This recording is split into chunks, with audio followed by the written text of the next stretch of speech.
That's very nice of you to say. That takes place in the inside. Yes, I am. Thank you for asking. Which class did I take? Oh, you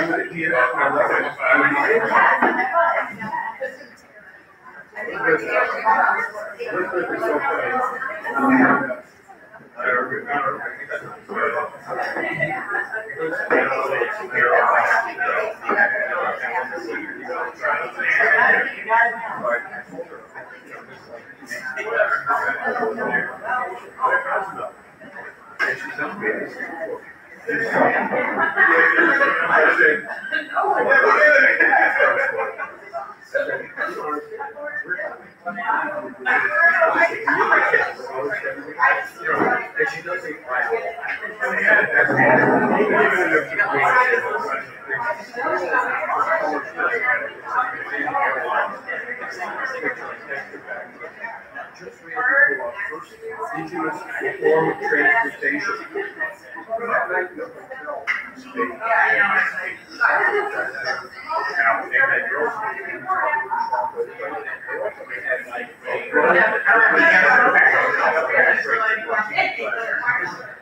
She knows what I'm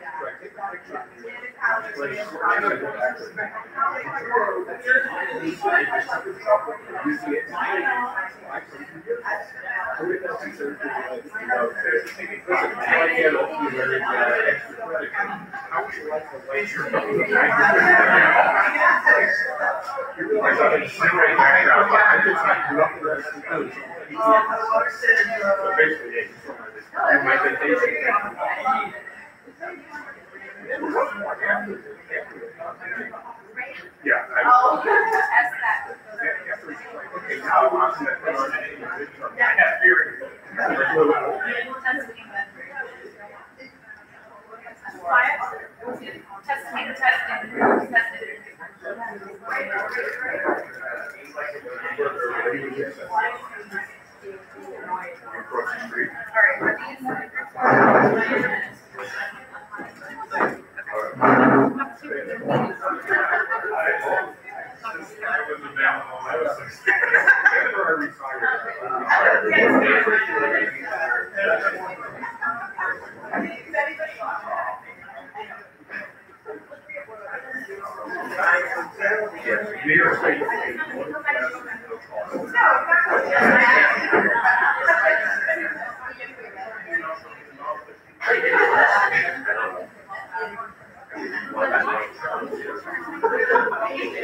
I take like 0.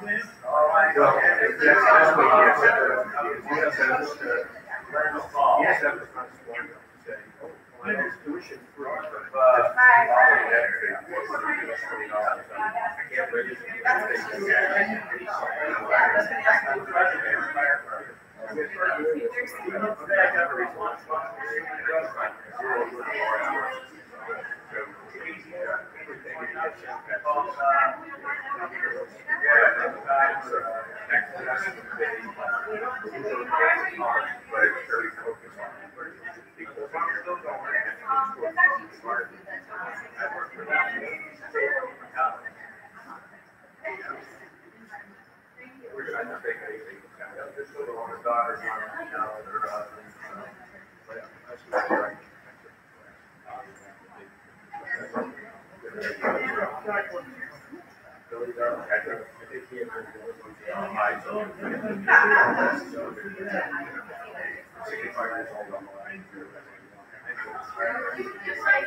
In particular, the Tacky Sweet Science series, which does adult programming lectures, like I said, the second Thursday once a month. So we'd love to see you all come back, whether you've been here many times or this is your first time. So we do have a very exciting evening planned for you tonight. Please feel free to get more refreshments throughout the evening. Restrooms are out the door to the left. And our plan for the evening tonight begins with a short genetics presentation, but the bulk of the evening is really about conversation, is about dialogue with everybody who's gathered here this evening. So the majority of the forum will be spent engaging with each other and discussing in 3 different scenarios that we've prepared for you. Again, around the general theme, editing our evolution, rewriting the human genome. So we will wrap up at the end.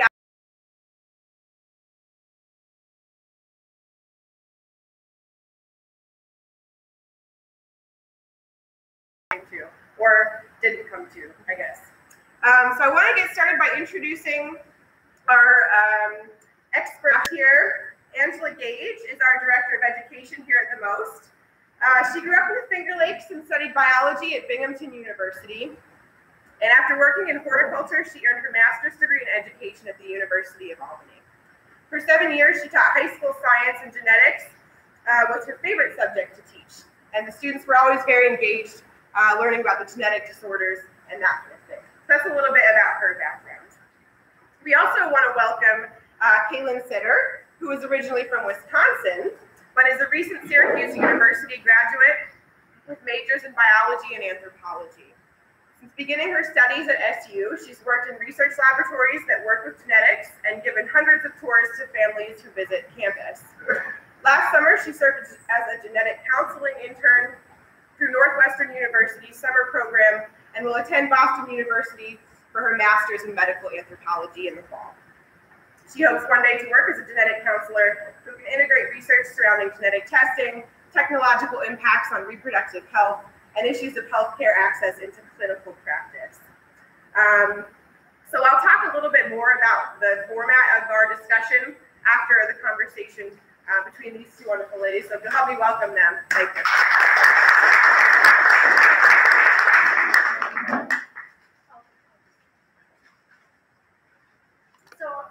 I want to also extend a thank you to all of you coming here this evening to participate. It's really a special opportunity, so thank you for taking the time out to do that. And this, again, a special thank you to Kaylin, who has been so easy and engaging to work with this content and subject. So we're really looking forward to the special evening. What we thought would make sense is, for those of you who genetics and DNA maybe is a little foggy, or you really don't have much of a baseline information set for it, is we've asked Kaylin to go ahead and sort of introduce us to some of the vocabulary, and then as we get further down the line, some of the challenges with gene therapy and genetic engineering in general. So Kaylin, look forward to your presentation.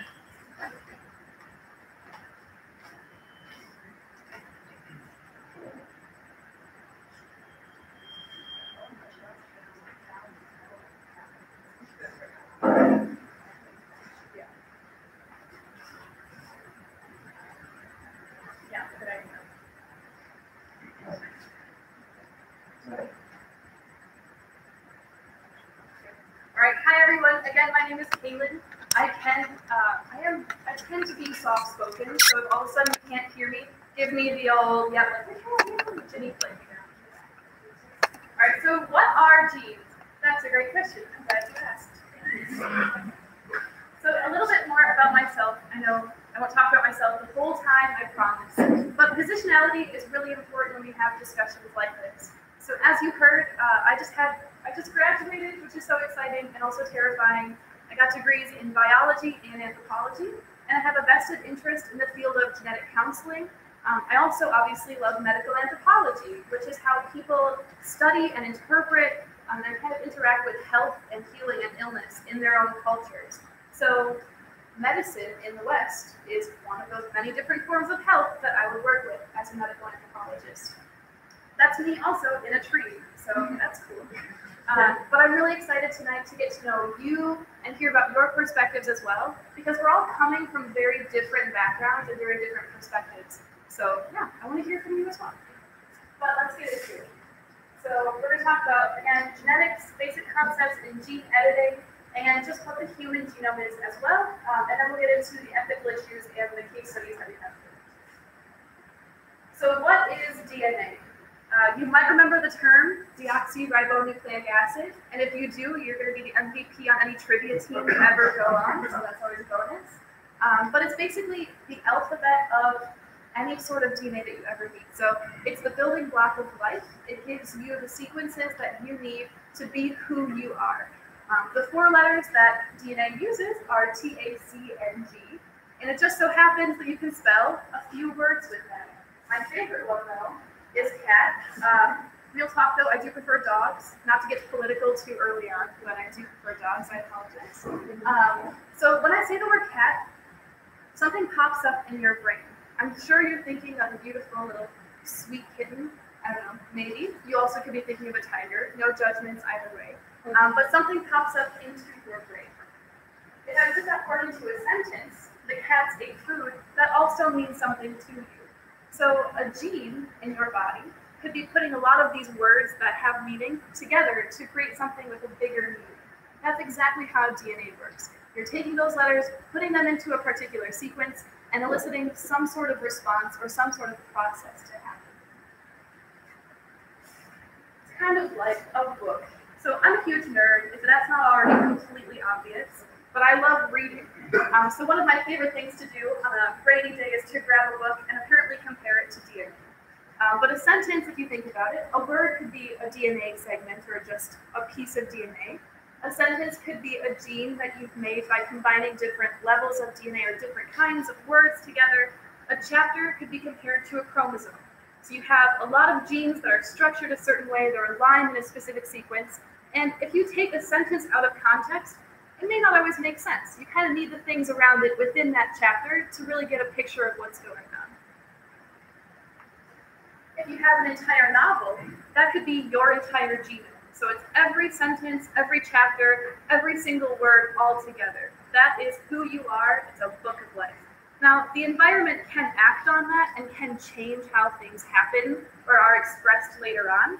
But more often than not, this is who you are. Everything together in one place. All right, and to get a little more biological on you, I pulled out a picture from the internet. Go cells. A cell at the top, every single cell in your body has a nucleus for our intent and purposes today, okay? In that nucleus, you have your DNA and all of the books that you need to make you who you are. So every single nucleus has chromosomes in it, and those chromosomes are really, really, really tightly wound packs of these long sentences that you've created. So I did some scavenging on the internet. I wanted to give you a comparison of just how tightly packed everything is in this nucleus. So if you took, okay, let's just start off easy on you. So you know these chromosomes, I'm sure you've all seen them before, okay? If you took all of the DNA from a chromosome and unraveled it, now keep in mind, you can't see DNA in this form, not in chromosome form, in this normal single-stranded form with the naked eye. You need some sort of aid from a microscope or something like that. So if you unraveled it, it would be between 2 and 3 inches long, depending upon the size of the chromosome. If you took all of the DNA from one of these nuclei and unraveled it, it would be about 6 feet long. That's a lot of DNA. All right, now get ready for this one. This one just blew my mind away. Okay, if you took all the DNA from every single cell in your body, connected them, and stretched them out, it would take you from the Earth to the sun and back 70 times. That's a whole heck of a lot of DNA in your body. Think about it. You have billions of cells in your body. That makes you who you are. Every single one of them has a book that has the sentences, the words that make you who you are. All right, so how are these genes passed on? Probably pretty obvious. I'm sure most of you have heard about this before. But you do not stand alone. You are a product of your environment and of your parents. So your parents are passing on half of their books to you, and you are just a combination of both. Mom is orange, Dad's blue, go SU, I had to. Alright, so I want to ask as well, who here sent an email today? I sure as heck did. Alright, yes, love it. All this piece.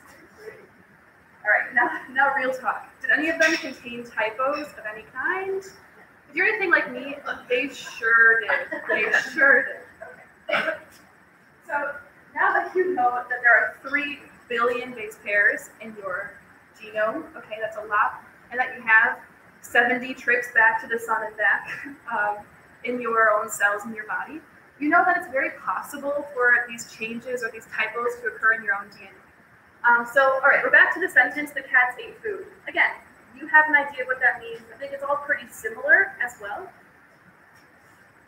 If I add a letter, the cats ate food, that is by no means grammatically correct, but you still get the idea, right? It still makes sense, we all get it. The cat's eating something. We don't know what it is, but that doesn't matter. Now, if I change a letter from the original sentence, that gives it a completely new meaning. It's grammatically correct, but it's not the original intent that you had wanted to get across. That can be a problem. So if you have one of those letters, if you change a C to a G or vice versa, it can be very not harmful. You can have your own, you know how your computers or sometimes your phones have autocorrect? Even autocorrect makes mistakes sometimes. Sometimes it'll catch it, it'll fix it, there's no problem. Sometimes even a mistake doesn't matter, it's okay. But sometimes it can actually cause really drastic effects and really problematic mutations. So when you're talking about diseases or disorders like cystic fibrosis, the things we're going to talk about in our practice today, you're talking about things that have been mutated or problems or genes that have been mutated a long time ago, have been inherited from parents, and it can cause really, really disastrous results sometimes. Right. But now that you know how mutations can occur and what genes are, we're going to talk about how we can possibly fix them with some new technologies that have been applied just in new areas of science. So we have a video for you, and I'm going to...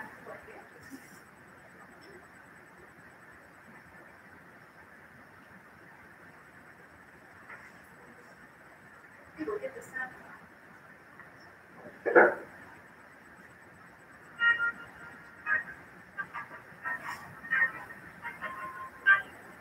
No more jazzy music. I liked it.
Sorry, technical difficulties, but we'll talk about it in our Q&A session.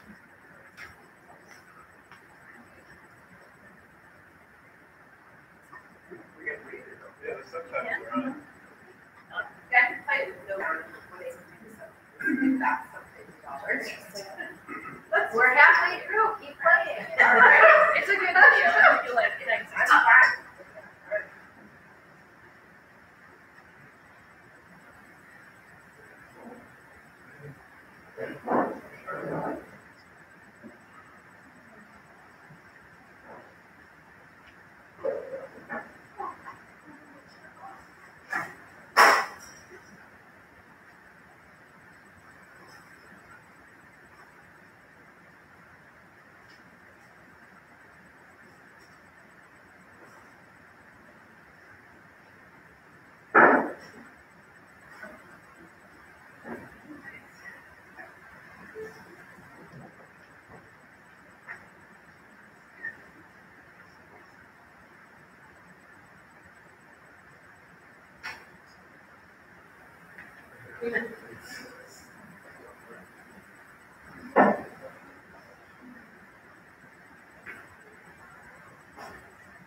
Advertising. But definitely a very, very deep. The video has so much content in it. The visuals are really lovely. So again, apologies for the sound not working.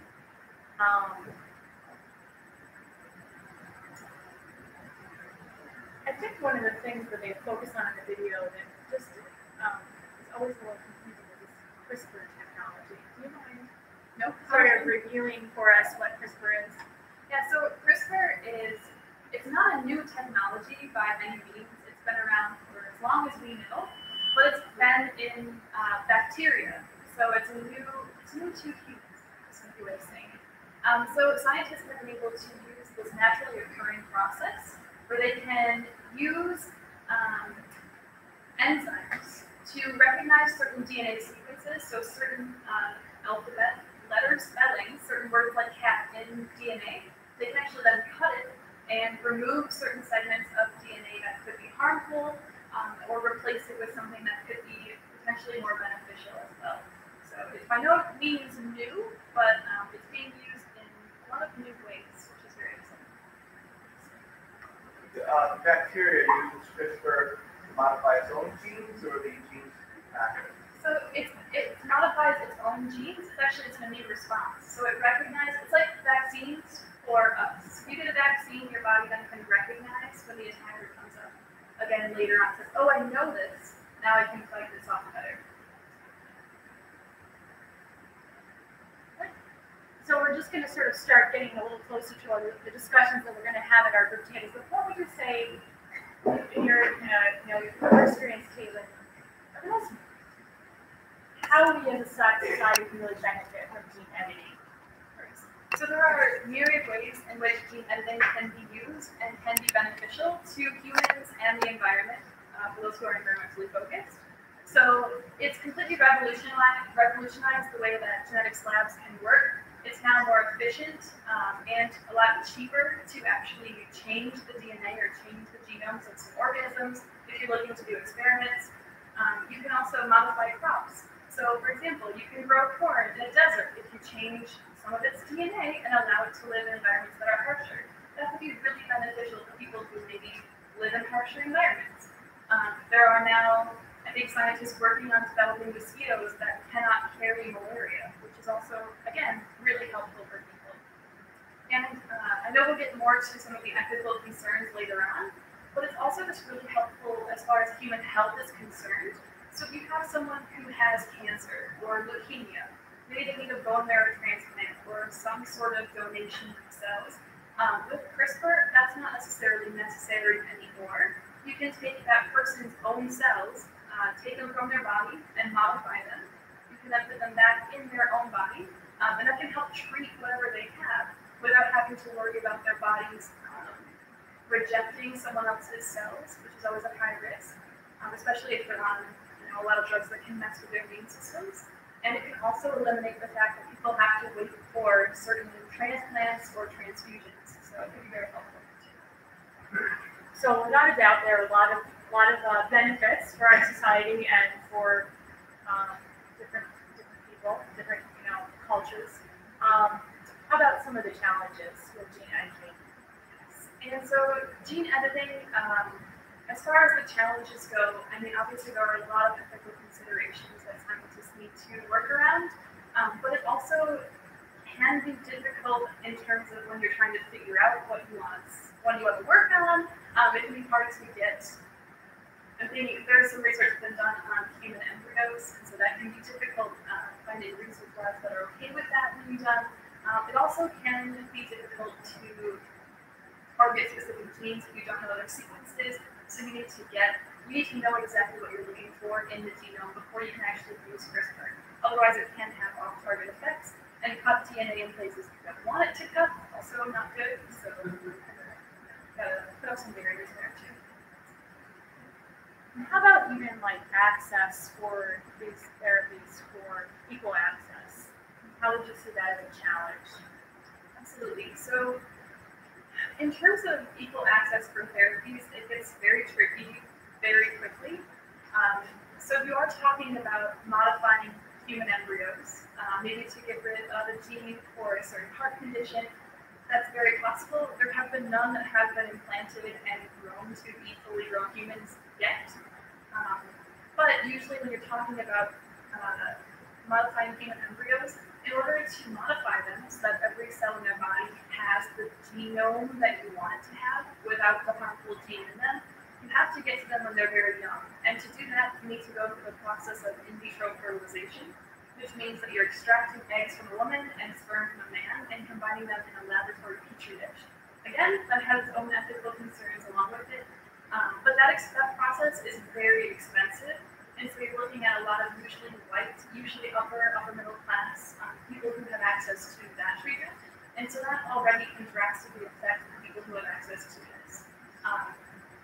CRISPR, it's great because, like I was mentioning the cancer patient example before, you can use someone's own cells, and so you don't have to worry about getting a donor for someone who matches maybe their ethnic background, their genetic makeup. So that's usually a technique that scientists will use when they're trying to eliminate or trying to lower the risk of their immune system rejecting. They'll try to find someone who has a similar background or a similar genetic makeup to them. But with CRISPR, it actually can increase access in the fact that you can use the patient's own genome. And it's relatively cheap compared to other therapies. So it could revolutionize it in the other way, where people actually have more access to healthcare too. Thanks, Caitlin.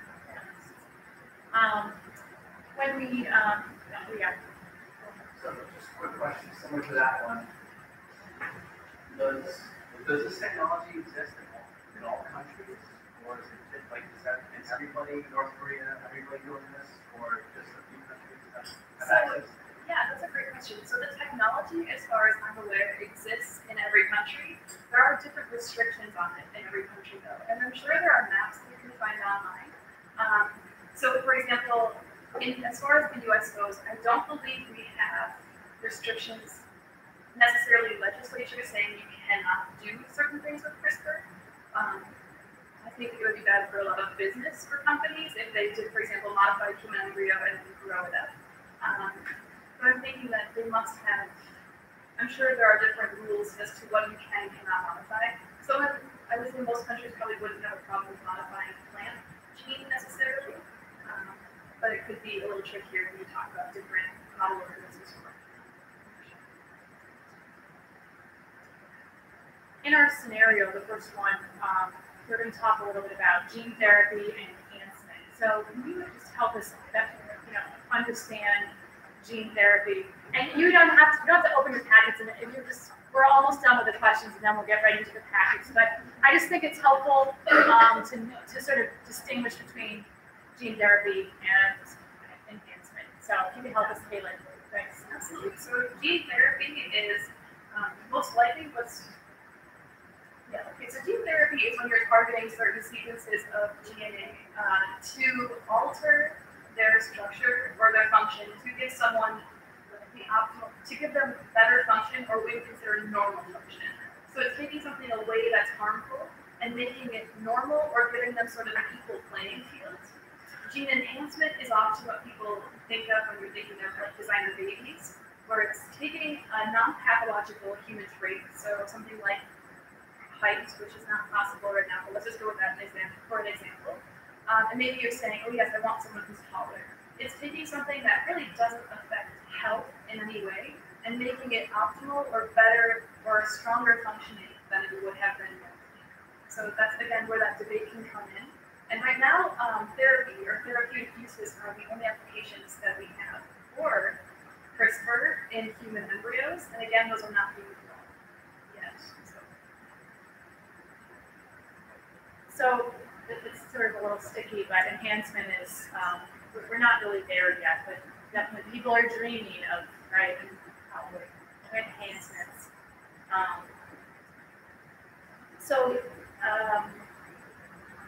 With your interest in medical anthropology, how would you go about introducing a new gene therapy to a diverse group of people, and maybe they're not really interested in this gene therapy, so what would be your approach? I love this question. This is one of my favorites. Okay, so pretend we're all anthropologists. Yeah, I know. You're like, no way, that's not ever. Okay. So the idea of anthropology, especially medical anthropology, is meeting people where they're at, getting to know them for who they are and how they see the world, which I'm sure you can imagine is really hard, but it's also very eye-opening when you get to see the world through someone else's eyes for a little while.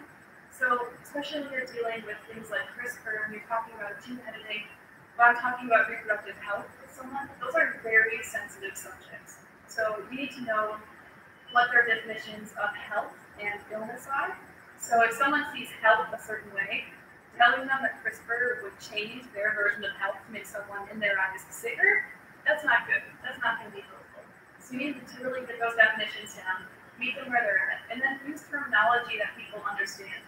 Which is kind of why we're doing this whole thing tonight anyway, is helping understand in terms that we can all get on board with and kind of figure out for ourselves. So yeah, very gently, being patient, being kind, learning about other people's experiences, I think is the only way that you actually truly can do it. So, just sounds ideas. Well, and understanding that other cultures or individuals have different values and ways that they want to carry out their health. And I'm going to wrap up with one last question, Caitlin. What are you most excited and hopeful about gene editing? That's a good question too. So I was diagnosed with arthritis when I was 11. So something that's very near and dear to my heart is finding a cure for diseases that can be obviously occurring in human populations. So the idea that we can use technology to eradicate certain diseases, we could potentially develop a vaccine for cancer if we get there. But even just the fact that in the near future we could eliminate maybe heart defects or heart disease in embryos is very exciting. If someone, for me, again, my own opinion, doesn't have to suffer from something that could be life-threatening or could lead to a really hard life, that is very exciting to me. And selfishly, I'm hoping to get the cure for arthritis. So that'd be great. Like that. Well, I think probably all of us either have some kind of situation or physical circumstance, or we know somebody who it really could revolutionize their future. So there's a lot of opportunity in gene therapy. At this point, I'm going to turn back to Emily, and we're going to get ready to delve into our discussions together. Thanks. Wonderful. Okay, so I want to explain a little bit about the process of the conversations that you'll be having this evening. This forum that we're participating in is part of a conversation that's happening at more than 20 other institutions across the country. And it's designed to encourage the kind of conversations that Angela and Caitlin were having, right, about the societal issues arising from advances in human genome editing. It's based, a lot of the information that'll be in your packets is based excuse me, on a human genome editing report written by the National Academy of Science. And we put together, as I mentioned earlier, about 3 hypothetical scenarios representing some of the most critical ethical and societal implications of those sort of questions that they started to raise, and which we'll get into more depth now.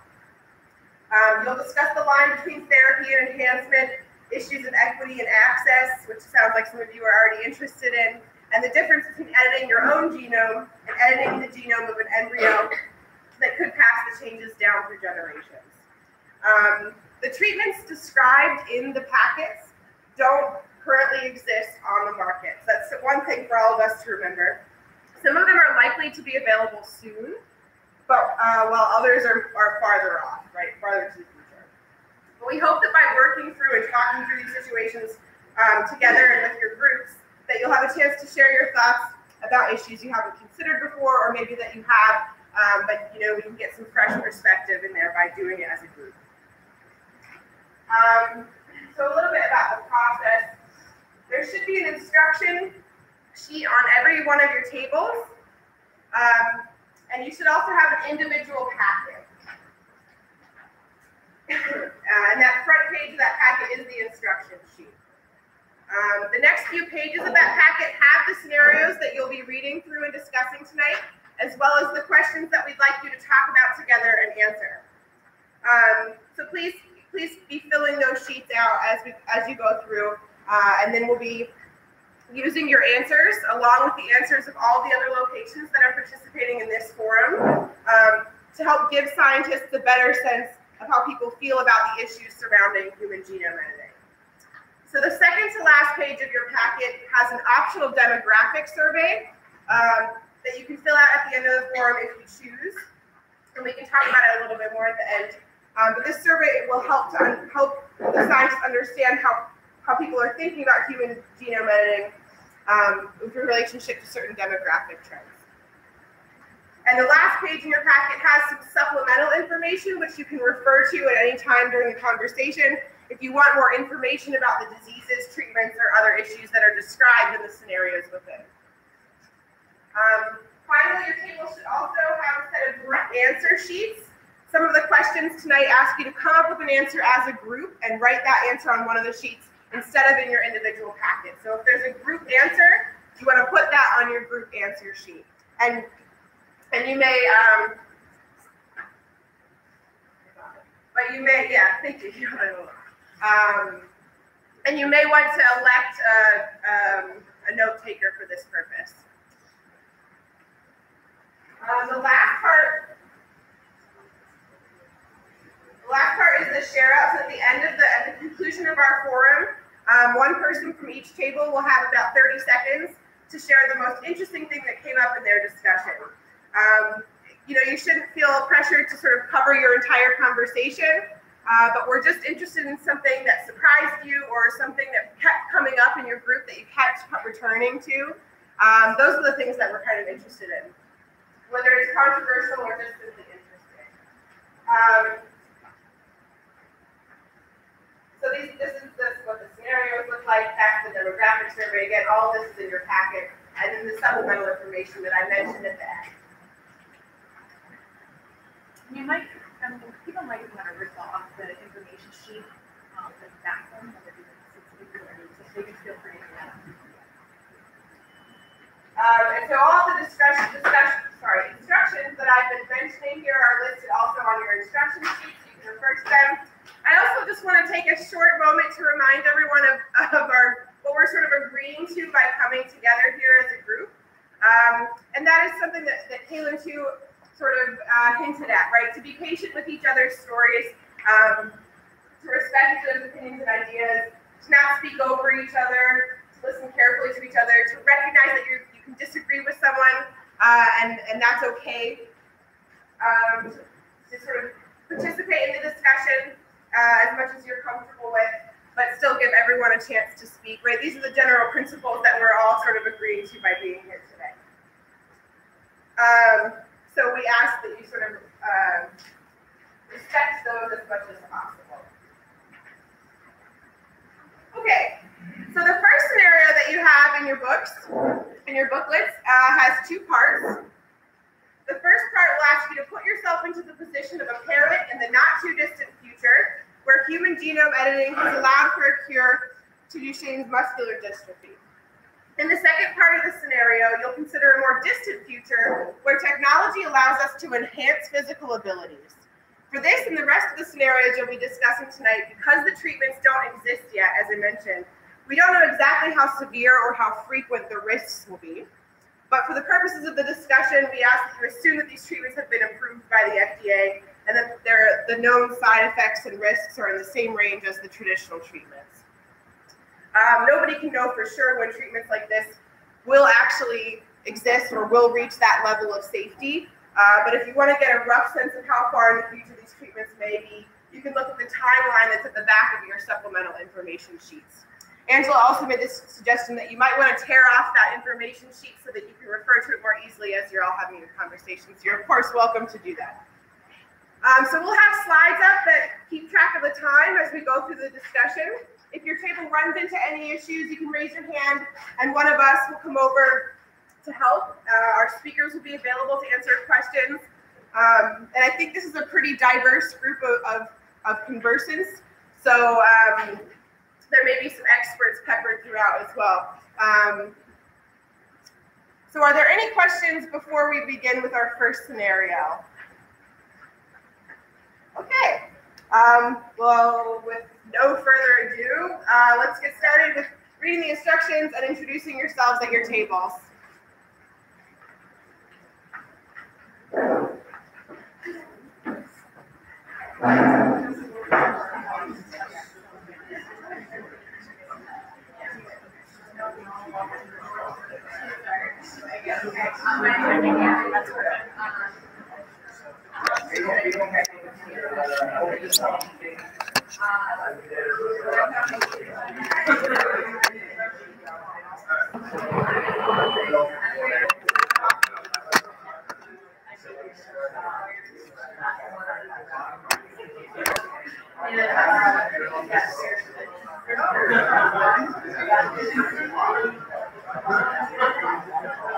I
would like to do my own personal thing.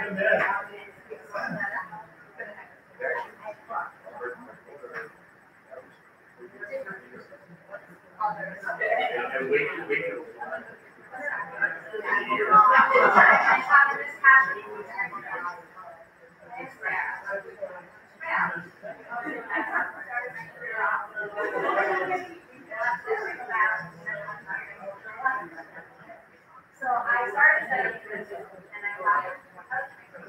I think that's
There are about 5 minutes remaining in this scenario. If you want to try to start wrapping up your discussion and writing down the answer.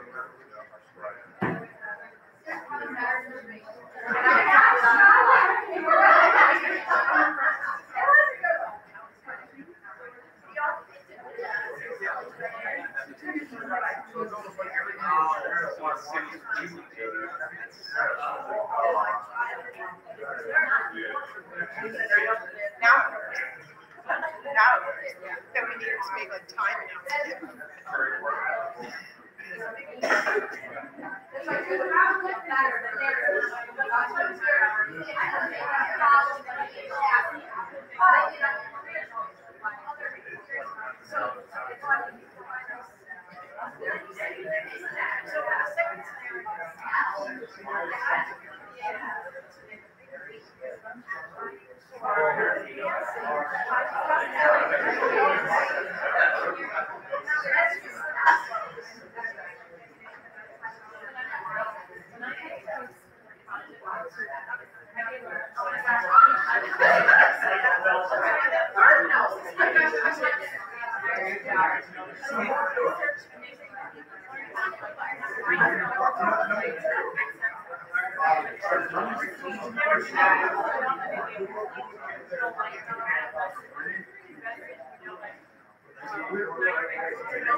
Okay, time's up on that first scenario. So take a second to write down any of your final thoughts before we move on to scenario 2.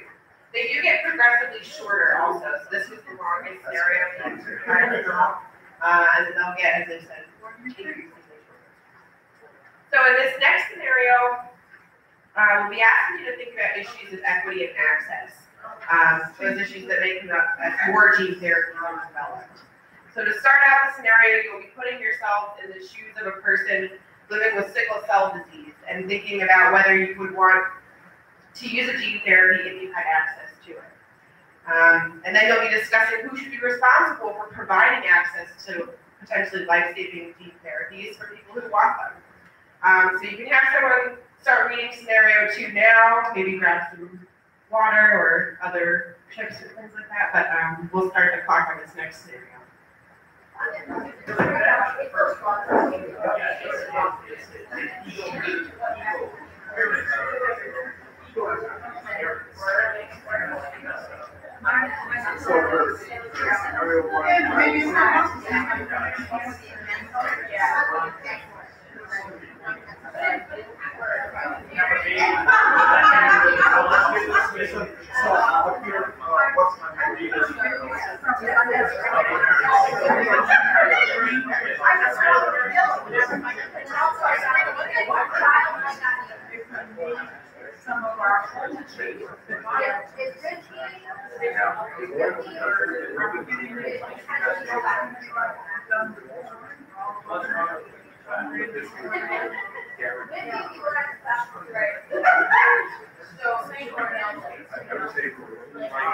Thank God.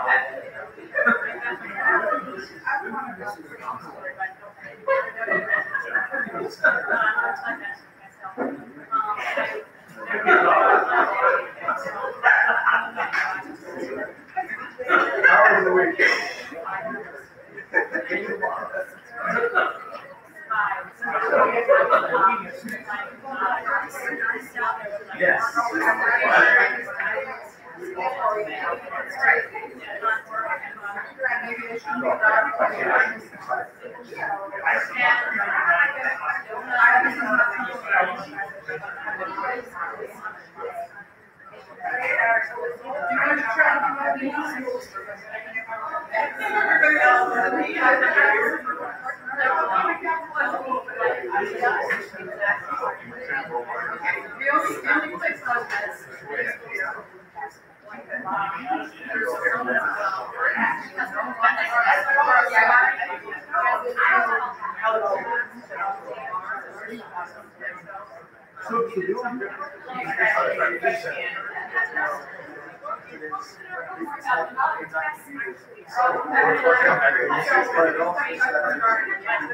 This also opens up the doors for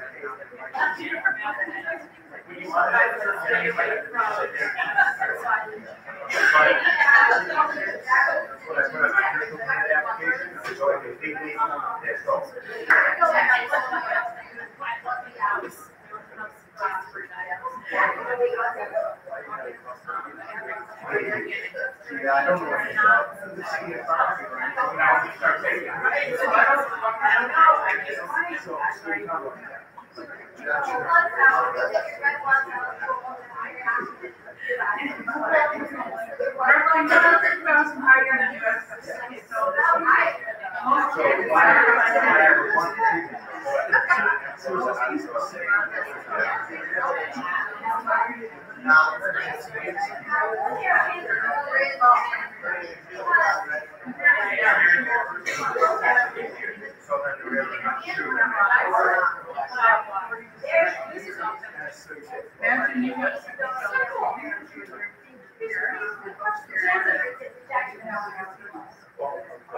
in this case here,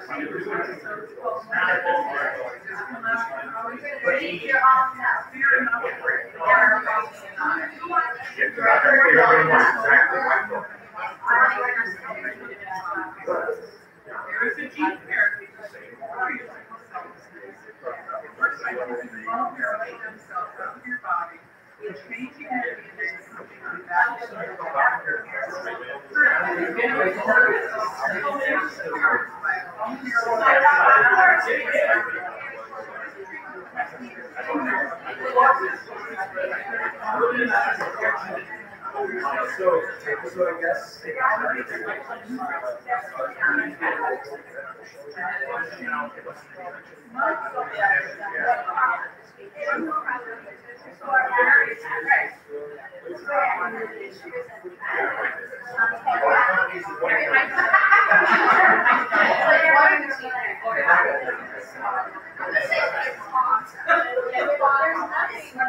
Yeah, so we're gonna have an increase in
Number one, for cases. Number two, the case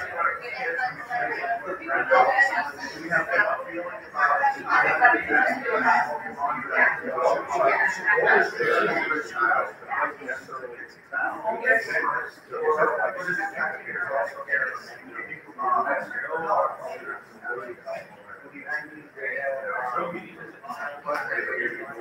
but no, it's down here.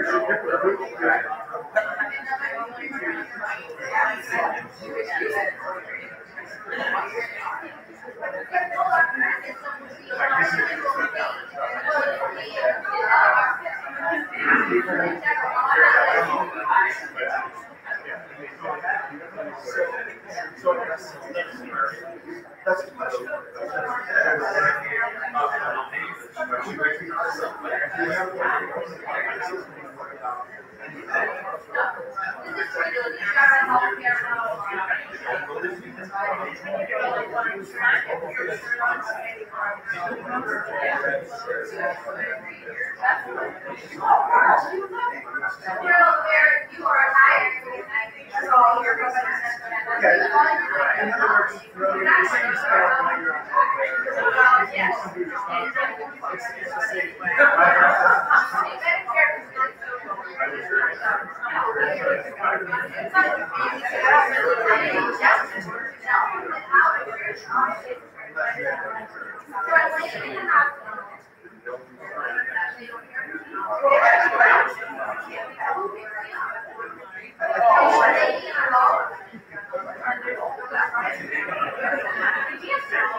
I think what you're saying is if you pay all your money for something, you run out of money. They're not going to figure out about it. Now their cash is basically the same as somebody who has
So now that makes okay, so I wrote that down.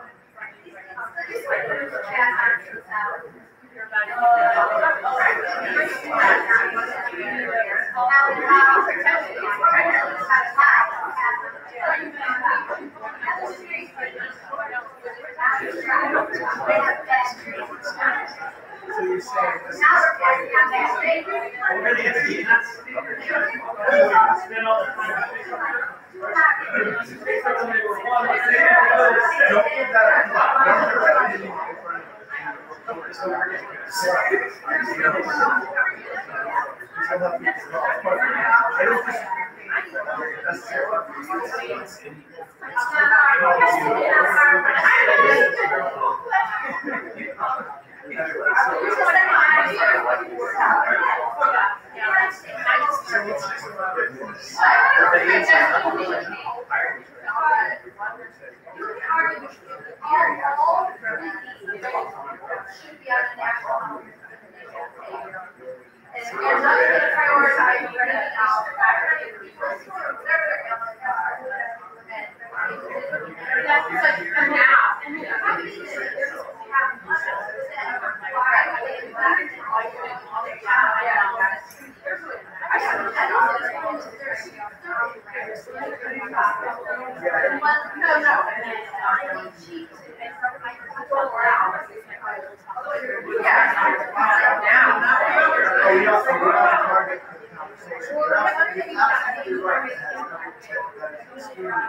is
Here's an open this scenario.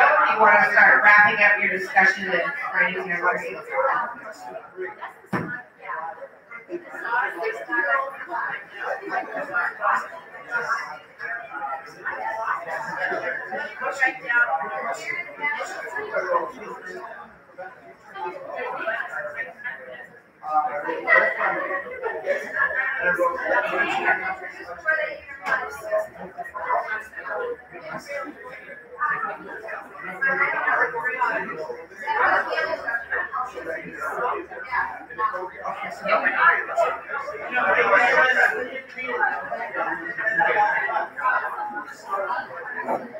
So basically,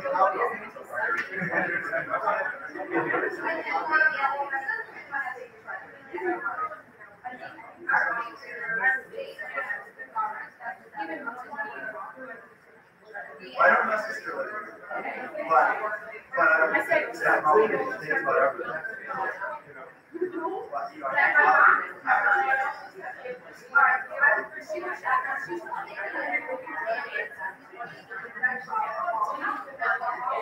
So, what I think about our mind is, there's tasks like there's everybody, or there's things like the Red Cross, which GoFundMe, things where people want to see resources. So there's a choice. This government grant money,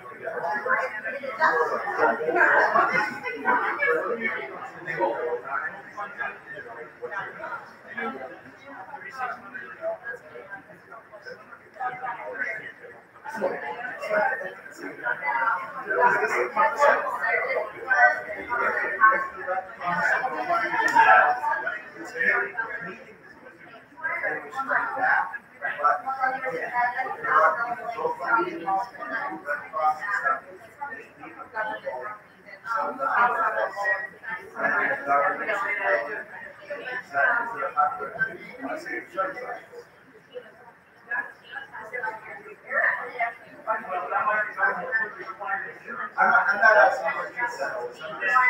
Everybody feels.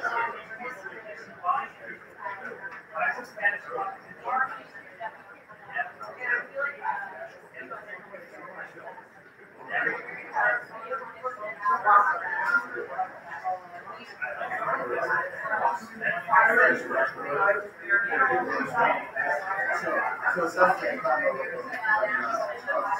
socializing.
Okay, our time is now up on scenario 2, so if you could finish writing down your last thoughts before we move on to the final scenario for the evening.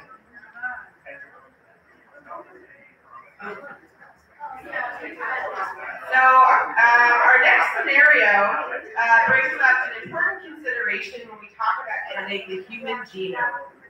Many potential gene therapies will cure a person's disease within their own body, but genome editing also offers the potential for changes that can be passed down from generation to generation. This means that it can be possible to completely eliminate certain genetic diseases and mutations, but it also brings up practical and ethical concerns about what it means to change genes in a way that could have impacts across generations. So you'll be considering these questions by looking at BRCA mutations, which are major risk factors for developing breast cancer. So you may have someone read scenario 3 now and enjoy your final discussion.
So there are only a few minutes left in this area if you want to start wrapping up your discussion and writing down your answers. And also be thinking about who's going to get your report out. So here in a few minutes.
Okay, folks, time is up. That's all the time we have for scenario 3.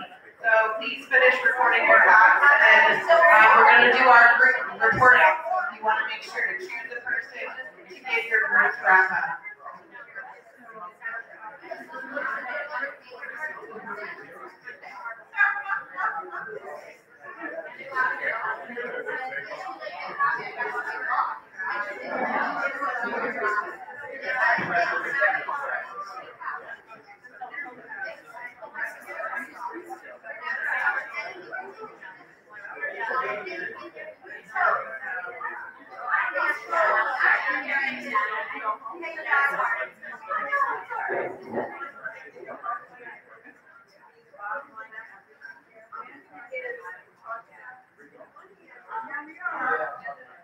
Okay.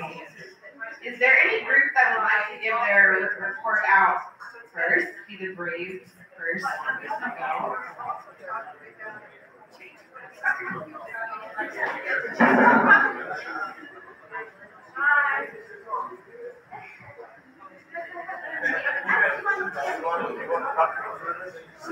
What's that?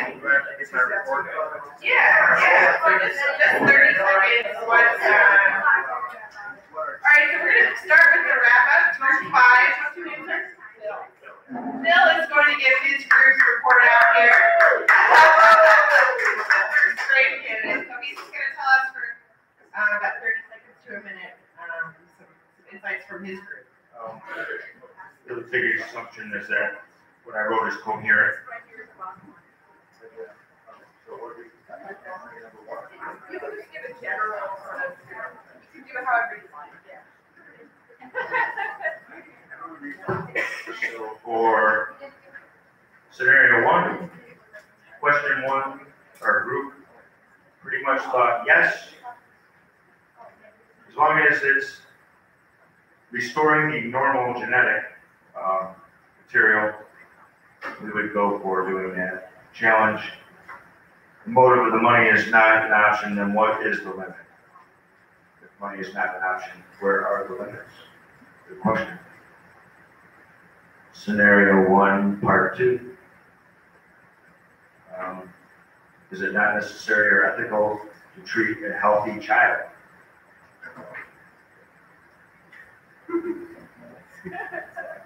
Really having trouble here. Scenario 2, part 2. If it's not required, don't do it. Pretty obvious. And then part 3, I just wrote down some clone army and Jedi thing.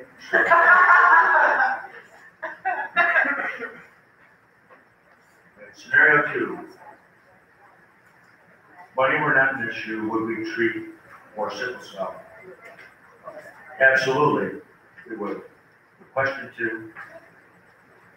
Who would pay for it? It makes sense. It would be state or national government if your insurance doesn't cover it, just like in Medicare or Medicaid. And for scenario 2, question 3, we chose bullet number 4, bullet point 4. And question 4, we are not sure, a gray area. And for scenario 3, we believe that question 1 is yes, it is logical to do this. Question 2, defer to our colleague who's saying, what is natural selection? And Question 3 is perhaps. Good luck with that. Big gray area. Thank you. Big round of applause for Phil and your time. Any other group want to give a short report of questions you had, solutions you came to? All right. What's this? Group 3. Sarah. Sarah from Group 3 is going to give a little report. All right, our group kind of came up with the same idea over and over again. I think what we really boiled down to was we were wondering what's society's responsibility in it. That was something that came up over and over again. We were wondering if we're sending a message that some people aren't good enough, if we're altering, like forcing them to alter their genes. We're also really curious, like, about the parts that we're not seeing, like what are the downsides down the road. It seems like most of this would be really beneficial, and I think overall we were all for it, but we were also pretty worried about what are the downsides. That's pretty much something. Anything you guys want to add? All right. Sarah from Group 3. Any other great reporters? Karen from Group 6.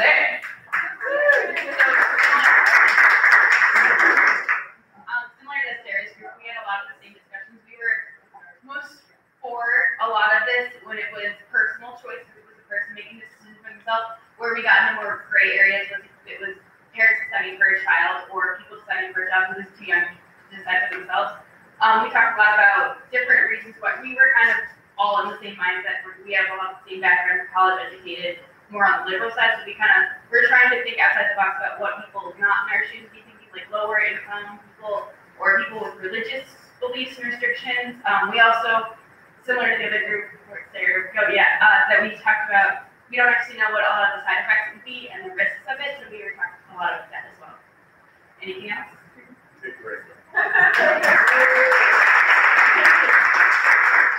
That's okay. All right. Back in the back. All right. What group number is it? What group is it? 4. Benjamin from Group 4. Okay, so the thing with changing humans with genetics is that the line between natural evolution and the point at which we start messing with what a lot of people consider what is naturally right that line is many times based upon religion and personal belief. And so religion is a lot of the limiting that it's a lot of what limits it, because naturally there really don't seem to be laws that tell humans when to stop, where to stop expanding. And so the thing is, if you start treating people and start making lifespans longer, then there can be more spreading of the diseases, because people won't die before they can spread them. And if we don't bottleneck our species, then we're just a bucket that's just dumping out more humans. And where are we going to go after that? We're just going to be totally overpopulated. So yeah.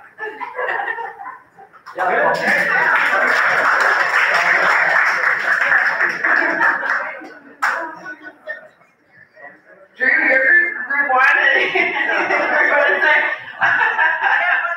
All right. Last group. What's this? 2? Yeah.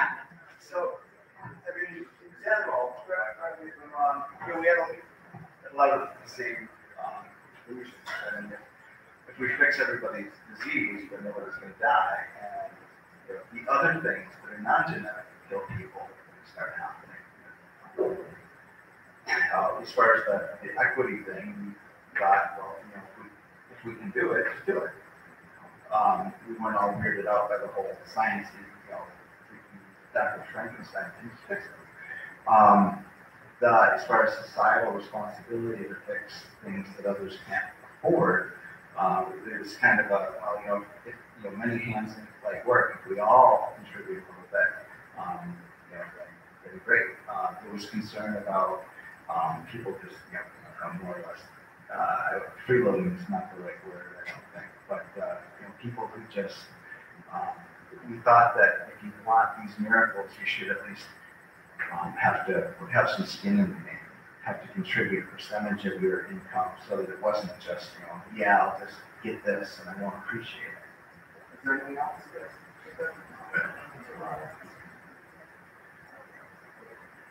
That's great.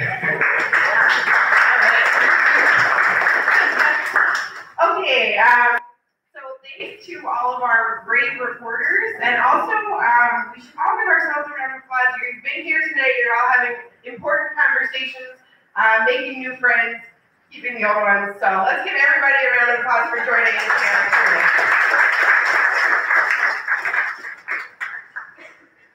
So definitely, if you're interested, fill out the demographic survey. I would encourage you to look at the most calendar of events for upcoming adult programming. There is a lecture at this same time, at this same day, Thursday. I believe it's Dr. Jeffrey Carson talking about volcanoes, so that'll be exciting. Underwater volcanoes and mid-ocean ridges. So, like I said, a lot more kind of adult programming here at the most, and we hope that you enjoyed the evening and that you'll come back and see us soon.